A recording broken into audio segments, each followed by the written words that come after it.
ทุกมื้อนี้ AI แม่นถือว่าเข้ามาแทนที่มนุษย์ในหลายๆกรุงเทพหลายๆเวียกและการตลาดก็เป็นอีกเวียกหนึ่งที่ว่าถูก AI เข้ามาเป็นส่วนหนึ่งว่าสิซะเนาะ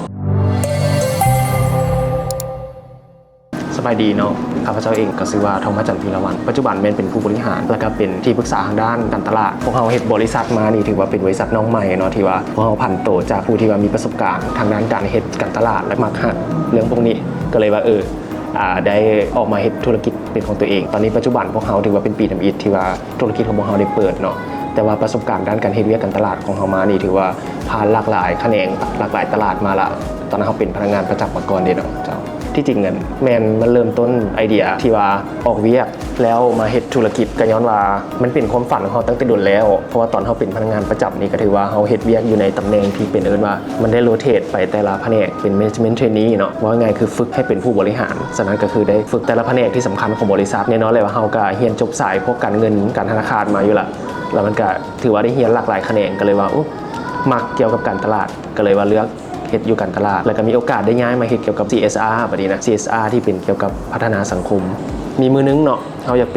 ป็นผู้ประกอบการก็เลยว่าฉันก็มันก็ต้องถึงเวลาแล้วแหละเพราะว่าตอนนี้มันก็30ปี31ปีละเดี๋ยวก็จะก้าวขึ้นสู่40สินะก็คิดว่าฉันก็ออกแล้วมาตั้งต้นเริ่มธุรกิจตัวเองใหม่มาเสี่ยงเอาใหม่แล้วก็มาเรียนรู้เอาใหม่อยู่ในโลกภายนอกดีกว่าแล้วก็ต่อยอดจากสิ่งที่ตัวเองเฮ็ดอยู่ปัจจุบันแล้วก็สิ่งที่มักอยู่แล้วว่าสิซะทักษะทั้งหมดที่มีก็เอามารวมเป็นบริษัทตัวนี้ทุกมื้อนี้ AI แม่นถือว่าเข้ามาแทนแล้วก็เข้ามา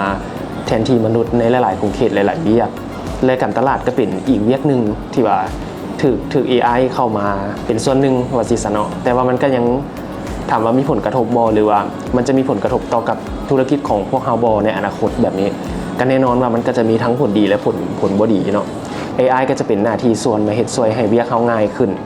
มาช่วยเขาเอิ้นว่าเฮ็ดให้เวียกไวขึ้นสมูทขึ้นแต่ว่าคนที่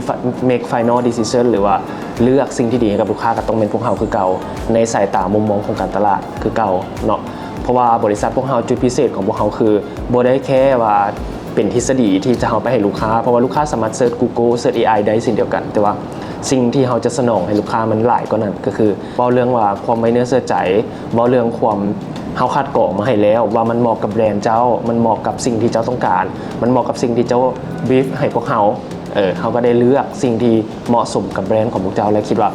พวกเจ้าเอานี้ไปแหละมันจะเป็นตอบโจทย์ให้ลูกค้าของพวกเจ้าอีกเทื่อนึงเนาะแต่ว่าทุกเวียกเราจะใช้ AI แทนบ่ได้โดยเฉพาะในเรื่อง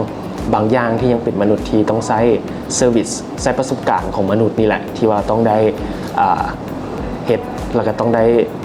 ประเสริญกับหน้างานตัวจริงเนาะคือตัวอย่างเวียกของการบริการจัด organize สิซะสมมุติเจอเหตุการณ์บางอย่างในตอนหน้าสิมันก็ยังต้องเป็นมนุษย์คือเก่าที่ต้องประเสริญกับมันแล้วก็ต้องได้แก้อีกประมาณนี้ AI กับบ่ต่างอย่างกับการแรงรวบรวมเอาหอสมุดนะอยู่ในโลกใบนี้ขึ้นมาคือเก่าแล้วก็เราต้องสุดท้ายเราต้องได้มีความสามารถซอกปึ้มหรือว่าซอกข้อมูลที่เหมาะสมกับเฮาเองคือเก่าเหมาะสมกับลูกค้าเขาคือเก่ากลุ่มเป้าหมายของพวกเฮาก็คือแม่นกลุ่มที่ว่าผู้คนที่ว่าต้องการเฮ็ดธุรกิจหรือว่าเฮ็ดธุรกิจแล้วอยากได้ที่ปรึกษาทางด้านการตลาดก็แม่นมาปรึกษาบริษัทพวกเฮามีแต่เงินมีแต่ไอเดียแต่อยากเฮ็ดธุรกิจอยากเฮ็ดโปรดักต์แต่ว่าสิเริ่มการตลาดจังได๋บ่ว่าบ่มีความรู้ด้านนี้เลยอยากให้บริษัทเขาเข้าไป observe ให้แล้วก็เฮ็ดให้เลยนี่ก็ได้หรือว่าถ้ามาลองใช้บริการของพวกเฮาก็จะใส่ใจทุกรายละเอียดให้แล้วก็เฮ็ดให้เวียกของพวกท่านนั้นมันตอบโจทย์ว่าสิซะแล้วมันก็เฮ็ดไปไวขึ้นเฮ็ดให้เจ้าของผู้มาจ้างนะไปโฟกัส big picture หรือว่าภาพรวมของแบรนด์ตัวเองนะมันจะดีกว่าแม่นล่ะสำหรับในมุมมองของพวกเขาเนาะถ้าหากว่าในนามส่วนตัวเนาะถ้าหากว่าเบิ่งว่าปัจจุบันการตลาดก็ถือว่ามีการแข่งขันสูงโดยเฉพาะแม่นยุลาวนี่ก็เริ่มแล้วเนาะเริ่มมีการแข่งขันที่สูงเนาะแต่ว่าถึงจังได๋ก็ตามเนาะหัวใจของการตลาดก็มันบ่ได้อยู่ที่การเฮ็ดอาร์ตเวิร์คที่งามๆหรือว่าการเฮ็ดโปรดักชันฟิล์มที่ดีๆแต่หัวใจมันเป็นอย่างไรก็นั่นการตลาดมันคือจิตศาสตร์หรือว่ามันเป็นการวางแผนหรือว่ามันเป็นการสร้างสตอรี่ที่มีที่ไปที่มาว่าโดยรวมคือการตลาดคือเฮ็ดจังได๋ก็ได้ให้เอาสินค้าของเฮานะ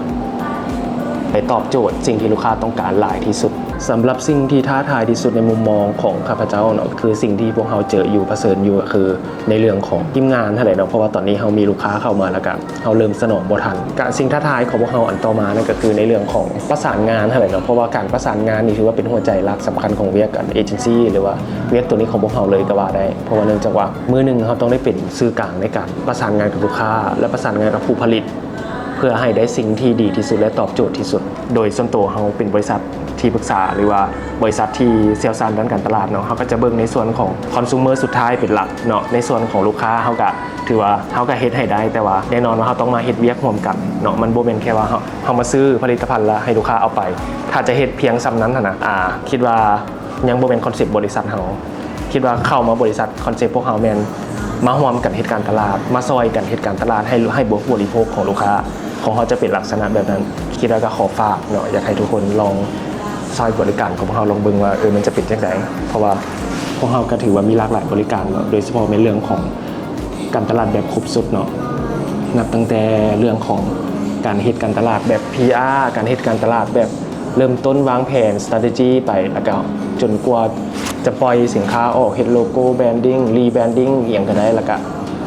งานเล็กๆน้อยๆเฮ็ดมีเดียเฮ็ด TVC เฮ็ดทุกอย่าง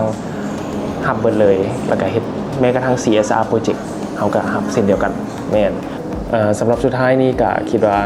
อยากฝากธุรกิจน้องใหม่ของพวกเฮาแน่เนาะที่ว่าอาจจะเป็นน้องใหม่อยู่แต่ว่าประสบการณ์ที่มีมาหลากหลายแล้วเนาะก็อยากให้ลองเปิดใจใช้บริการของพวกเฮาลองเบิ่งถ้าหากว่ามีอันใดข้อสงสัยหรือว่ามีอย่างที่อยากโอ้ลมปรึกษาก็สามารถฝากคำถามไว้ในคอมเมนต์หรือว่าเพจของพวกเฮาหรือว่าโทรมาถามก็ได้บ่เป็นหยังบ่เสียค่าใช้จ่ายดอกเนาะโทรมาปรึกษาแล้วก็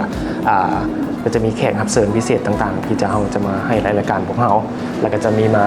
แลกเปลี่ยนอารมณ์กันตลอดเนาะสามารถกดติดตามไว้ได้เจ้าขอบใจ